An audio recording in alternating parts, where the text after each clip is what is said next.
An Algerian radio station announced that the Algerian government denied France the use of their airspace for a military operation in Niger Republic. Although France denied ever making such a request recently, the truth is they will never accept that they made the request in the first place because they want to save their face. This kind of request is not what countries make in the open. They know the channels to pass the information, and when they are denied, they don't expect the country to make it public. So if they eventually make it public, it will be instantly met with a denial. On the other hand, it might just be a way for the Algerian government to let France know how they feel about a military intervention in Niger. The Algerian authorities have made their position known since the coup happened in Niger. Despite condemning the coup, they still said they oppose any military intervention in Niger. They've gone ahead to close their southern border with Niger Republic. So this is diplomacy at work. Whether France made the request or not, Algerians are basically telling France, hey, we allowed you to use our airspace in 2013 for operations in Mali. After that, we closed our airspace, and up till now, we are not going to allow you to use our airspace. It's basically that. France wants to use the same strategy they used in Côte d'Ivoire in Niger. They need foot soldiers to do that. In Côte d'Ivoire, they used rebels while they covered from the air. They took out their main military base in Abidjan, and within a few days, the rebels were able to capture Laurent Gbagbo. In order for them to repeat the same thing in Niger Republic, ECOWAS forces will be the foot soldiers while they will cover from the air. And in order to bring in combat helicopters and fighter jets, they need to avoid Nigerian airspace because of the backlash. It's well known that Tinubu is supporting ECOWAS and France to invade Niger, but they wouldn't want to present it that way. They want it to look like, yes, it's an ECOWAS decision, not just Tinubu's. So seeing fighter jets and combat helicopters invading Niger from Nigeria's airspace will obviously lead to a backlash. In fact, it might be unpredictable, the outcome. For logistics reasons, Sokoto would have been the best place to stage the invasion to Niger because of the proximity to Niamey, about 300 kilometers. Benin Republic also has some nearby air bases that can be used if they are serviceable, about 300 kilometers to Niamey from these locations. Benin Republic may not be able to say no to France, so we are not talking about whether they will accept it or not. It also might put in jeopardy the crude oil pipeline deal they have with Niger Republic. If the military intervention fails and the military in Niger retains power, they might change their mind about the pipeline deal. They might say, since Benin Republic people fought them, they will no longer pass the pipeline through their country. Niger Republic, being a landlocked country, doesn't have much options to export the crude oil. If you look at all the surrounding countries along the Gulf of Guinea, they don't seem to have many options left. Besides, this project has been in construction for some time. Maybe they have even gone very far into Benin Republic. So it's complicated. Also, Benin Republic will be a potential target if their country becomes a staging area to wage an invasion into another country. Once a country is participating in an invasion, the country becomes a potential target because the country you are invading can actually fight back. They can say, hey, they are coming from here. Oh yeah, move. So these are all the risks involved in participating in such an adventure.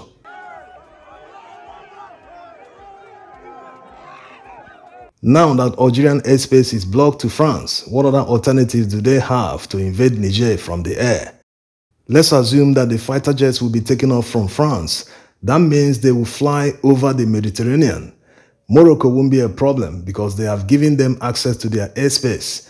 They will fly over Morocco and get to Mauritania. France already has a military base in Mauritania. They won't have airspace issues.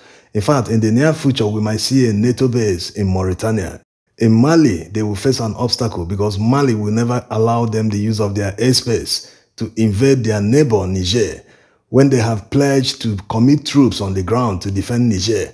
But the problem is, can Malians protect their airspace? Yes, the Malians have all this shiny equipment that they got recently from Russia, but do they have SAMs to intercept an aircraft that is violating their airspace? Well, whether they have the capacity or not, France wouldn't be comfortable refueling in a hostile airspace. That's the most important thing. The distance from the nearest points in Mauritania to Niamey is about 1,000 kilometers. These are huge countries. That means the fighter jet must need refueling in the air in order to make the journey.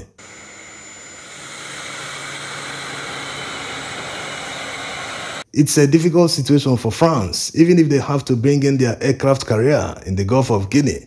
It's still a 1,000-kilometer journey, which means there must be refueling on the way.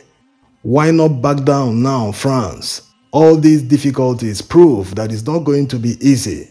Any sort of invasion is always unpredictable. Why not allow Nigerians to determine their future now? Let them solve their problems by themselves. ECOWAS leaders are the ones that should be telling France to back down now, but the reverse is the case. Why do they insist that a military intervention is needed in Niger, that they must invade Niger to remove the military junta? Look at Algeria saying no to France. Why can't Cote d'Ivoire and Nigeria do the same? Why can't Ghana, Togo, and Benin Republic do the same to France? Why do they want to bring war to our doorstep in West Africa? They always say it's going to be easy, get in a few hours and get out. What could possibly go wrong? The Nigerians are not sleeping. They've been mobilizing their citizens against any invasion. So it won't be as easy as it was in Cote d'Ivoire. When the rebels entered Abidjan, many of the military men retreated from their outposts into the main military base in Abidjan. So it was easy for France to hit them from the air. And the ground forces, the rebels had the opportunity to comb around, use intelligence to locate Babo. He wasn't even hiding. He was in one of the presidential palaces in Abidjan. So it was easy for them to plan and execute in Cote d'Ivoire. It might not be the same thing in Niger Republic, considering the fact that Mali and Burkina Faso are going to join to defend Nigerians. Also, the Wagner forces currently operating in Mali will definitely join the party. This will be a serious danger for ground forces because they can't run to anywhere if it goes south.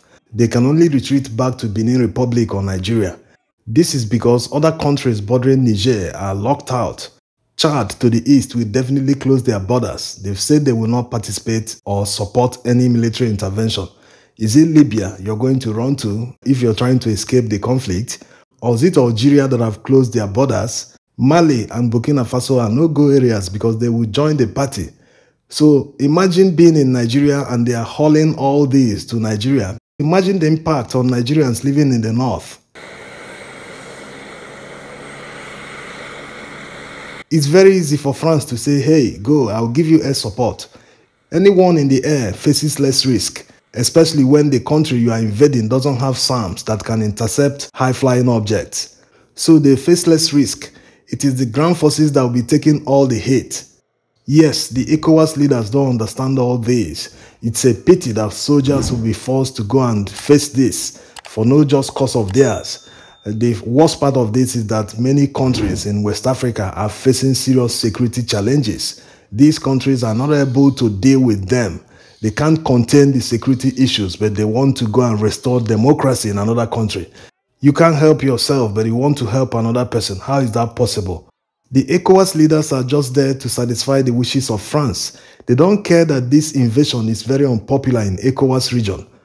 People in Francophone countries no longer want France to continue dominating their political landscape and economy many years after independence. It's a pity that ECOWAS leaders don't share this view of emancipation. They are just there for their own interests.